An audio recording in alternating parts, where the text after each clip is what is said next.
Kejadian pasal 13. Abram dan Lot berpisah. Maka pergilah Abram dari Mesir ke tanah Negeb dengan istrinya dan segala kepunyaannya, dan Lot pun bersama-sama dengan dia. Adapun Abram sangat kaya, banyak ternak, perak dan emasnya. Ia berjalan dari tempat persinggahan ke tempat persinggahan, dari tanah Negeb sampai dekat Betel, di mana kemahnya mula-mula berdiri antara Betel dan Ai, ke tempat mezbah yang dibuatnya dahulu di sana. Disitulah Abram memanggil nama Tuhan. Juga Lot yang ikut bersama-sama dengan Abram, mempunyai domba dan lembu dan kemah. Tetapi negeri itu tidak cukup luas bagi mereka untuk diam bersama-sama, sebab harta milik mereka amat banyak, sehingga mereka tidak dapat diam bersama-sama. Karena itu terjadilah perkelahian antara para gembala Abram dan para gembala Lot.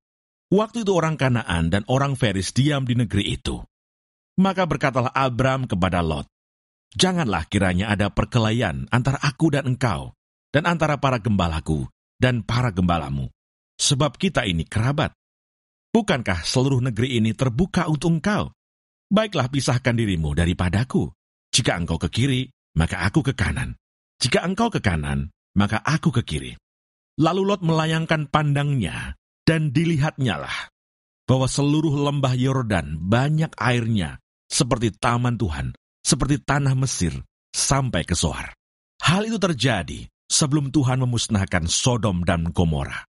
Sebab itu, Lot memilih baginya seluruh lembah Yordan itu. Lalu ia berangkat ke sebelah timur dan mereka berpisah. Abram menetap di tanah Kanaan, tetapi Lot menetap di kota-kota lembah Yordan dan berkemah di dekat Sodom. Adapun orang Sodom sangat jahat dan berdosa terhadap Tuhan.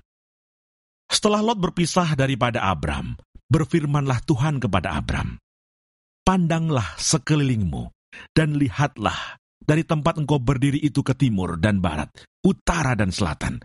Sebab seluruh negeri yang kau lihat itu, akan kuberikan kepadamu, dan kepada keturunanmu untuk selama-lamanya. Dan aku akan menjadikan keturunanmu seperti debu tanah banyaknya, sehingga jika seandainya ada yang dapat menghitung debu tanah, keturunanmu pun akan dapat dihitung juga. Bersiaplah, jalanilah negeri itu menurut panjang dan lebarnya, sebab kepadamulah akan kuberikan negeri itu." Sesudah itu Abram memindahkan kemahnya dan menetap di dekat pohon-pohon tarbantin di Mamre, dekat Hebron. Lalu didirikannya lah mezbah di situ bagi Tuhan.